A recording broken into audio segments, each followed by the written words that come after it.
El rey de Israel contestó a Josafat: hay un hombre más que podría consultar al Señor por nosotros, pero lo detesto. Nunca me profetiza nada bueno, solo desgracias. Se llama Micaías, hijo de Imla. ¿Quién es este profeta? ¿Cuál era su mensaje que no le gustaba al rey? Y sobre todo, ¿qué terminó sucediendo? Vamos a escucharlo y vamos a estudiarlo juntos en Primera de Reyes, capítulo 22. Qué gusto saludarte esta mañana, que Dios te bendiga, te dé fortaleza y paz. Recuerda, antes de salir al trabajo, antes de salir a la calle, antes de salir de tu hogar, es muy importante que te encomiendes a Dios, que abras la Biblia, que ores, que siempre salgamos con la seguridad que vamos con la bendición de Dios, que sus ángeles nos acompañan, que cada vez que nos separamos de nuestra familia por las labores diarias, nosotros vayamos con la bendición de nuestro Padre. ¿Sale? Vamos al capítulo de hoy. El capítulo de hoy nos deja grandes lecciones. Es el cierre de la época del rey Acab. Como nosotros sabemos, fue una época marcada por la idolatría, marcada también por el avance y el desarrollo, porque el rey Acab y su padre fueron reyes que tuvieron bastante éxito en varios aspectos, pero en lo espiritual fueron hombres realmente perversos. Y vimos varios detalles de sus reinados, en este caso más en el de Acab.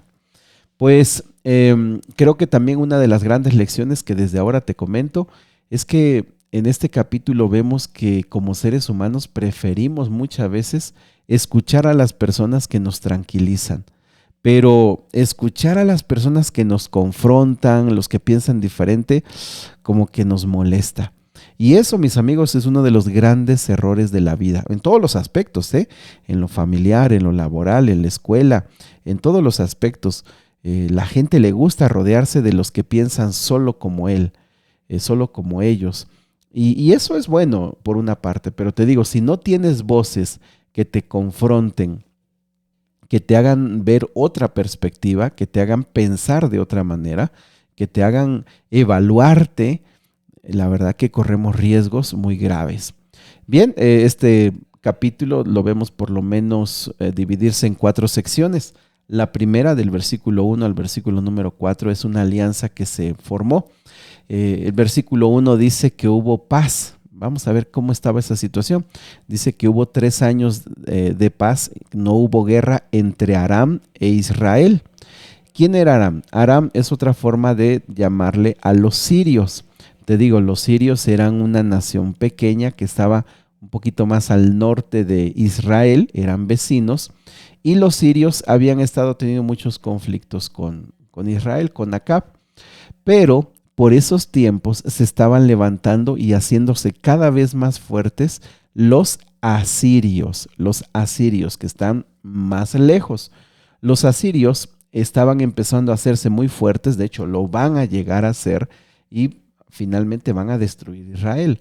Pero para estas épocas, los sirios, los de Aram e Israel, olvidaron sus problemas, como ya sabemos que sucede cuando vemos un enemigo más grande, pues nos aliamos con aquellos que hemos tenido problemas. Bueno, ellos se aliaron y dijeron, bueno, este es un enemigo en común, es mucho más grande, nos puede derrotar a ambos, así que vamos a tener paz.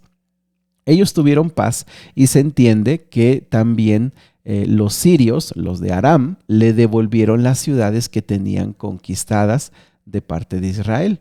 Pero al parecer la tierra de Ramot de Galaad no se las habían devuelto. Ya hemos hablado bastante de esta zona del otro lado del Éufrates. De allí hablamos en la época de los jueces, esa zona de Galaad, esa zona hermosa de bastantes cultivos, de una zona muy buena para los animales. Vimos que por muchos siglos, muchísimo tiempo perteneció a Israel, pero en esta época pues los de Siria, los de Aram, la habían tenido y no se la devolvieron. Entonces, en el sur, Judá, Josafat, vino a visitar al rey Acab. Ellos estaban emparentados por lazos familiares y tenían una buena relación también. Hay que dejar claro que Josafat en Judá era uno de los reyes muy buenos, muy, muy buenos. Era un rey que buscó a Dios, era un rey que hizo muchísimas cosas muy buenas para hacer crecer el culto a Jehová, pero estaban emparentados con Acab, eran consuegros prácticamente, lo podríamos decir así, y vinieron y estaban en paz, y entonces Acab se acuerda y dice, oye, ¿no te acuerdas que Ramot de Galat pues nos pertenece? ¿Cómo ves si podemos hacer algo para recuperarla? Aquí Acab se le olvida que estaba en paz con los sirios, se le olvida que tenían un enemigo más grande que estaba creciendo, que eran los asirios, y él decide que por la fuerza van a recuperar esta ciudad. Así que ese es el contexto, y Josafat le dice, mira, pues yo soy como tú, mis caballos, mis carros y mi gente es como si fuera tuya, vamos adelante, vamos a pelear juntos. Entonces, como Josafat era un hombre de Dios, era un hombre consagrado, dijo, bueno, pero antes de salir, pues consultemos a Jehová. Y ahí comienza lo interesante y comienzan pues las explicaciones, ¿verdad? Comienzan también las lecciones que nosotros podemos aprender. Josafat, como te digo, es un hombre espiritual, piadoso, pero no es ingenuo, él sabe lo que debe de hacer. Su error no fue espiritual, sino las relaciones que tenía con Acab, pues le comprometía sus valores. ¿Por qué? Porque Acab era perverso, era malvado. Entonces él tiene una buena intención, pero está aliado con malas compañías y eso dio como resultados unas decisiones peligrosas. Y mis amigos, les digo, son muy buenas lecciones, muy prácticas, muy cotidianas, muy del día a día. Hay personas que aman a Dios, que son cristianas, que buscan a Dios todos los días, pero a veces se dejan llevar por compañeros de trabajo, socios, los cuales no les interesa nada de Dios, y a veces esas uniones, cuando no son bien prudentes y bien sabias, dan como resultado decisiones muy peligrosas, decisiones que acarrean muchos problemas. Y eso es lo que le sucedió a Josafat, que se relacionó e hizo proyectos en común con Acab. Del versículo 5 al versículo número 12, Acab llama a sus profetas, y no a uno, ni dos, ni tres. Él dice, yo tengo bastantes que nos pueden decir. Y estos eran 400 profetas. Estos 400 profetas, por el contexto, uno se da cuenta que no eran profetas de Baal, sino que, vamos a decir así, supuestamente eran profetas de Jehová, pero profetas que decían lo que al rey le interesaba escuchar. Así que no adoraban a Baal, pero tampoco hacían lo que era correcto. Tenían el nombre solamente de Jehová, pero en la práctica ellos profetizaban o decían lo que al rey le interesara. Y mis amigos, otra vez, lecciones sencillas, lecciones prácticas. ¿Cuántas veces nosotros consultamos, nos dejamos guiar por consejos de personas que por su cargo, su responsabilidad o porque decimos son cristianas, nos van a dar un buen consejo? Pero no todos los que tienen una posición quiere decir que sus consejos sean correctos. Y por ejemplo, es respetable el consejo de un padre, de una madre, porque uno dice ama a sus hijos, pero muchas veces papá o mamá no son los mejores consejeros. ¿Por qué? Porque tienen ellos sus defectos, tienen sus problemas, tienen sus traumas, y muchas veces cuando uno le pide un consejo a ellos, sus consejos son malos. No son sabios, no son prudentes, y uno debe entender eso y debe uno tenerlo claro. Uno debe saberlo. Con la edad y la experiencia uno debe darse cuenta de esto. Entonces, estos solamente de nombre decían que eran de Jehová, pero realmente su consejo era pues perverso, en el sentido de lo que quisieran, lo que quieras escuchar, yo te lo voy a decir, ¿verdad? Pues ellos estaban hablando en nombre de Dios, usan un lenguaje religioso, pero confirman lo que el rey desea. No le contradicen, no lo incomodan, no lo llaman al arrepentimiento. Así que los 400 estén de acuerdo no significa que digan la verdad. Que la mayoría digan hablen el mismo lenguaje, tengan la misma dirección, no significa que estén en lo correcto o vayan por el camino correcto. Así que mis amigos, esta es otra grande lección. Es bien importante que tú sepas a quién vas a escuchar, porque aún los que parecen piadosos o los que parece que podrían darte los mejores consejos, muchas veces se equivocan. Aquí debes tener tú la sabiduría para saber qué es lo correcto, qué es lo que tienes que hacer. Y nuevamente lo digo, esto aplica en todos los aspectos, en lo laboral, en el trabajo.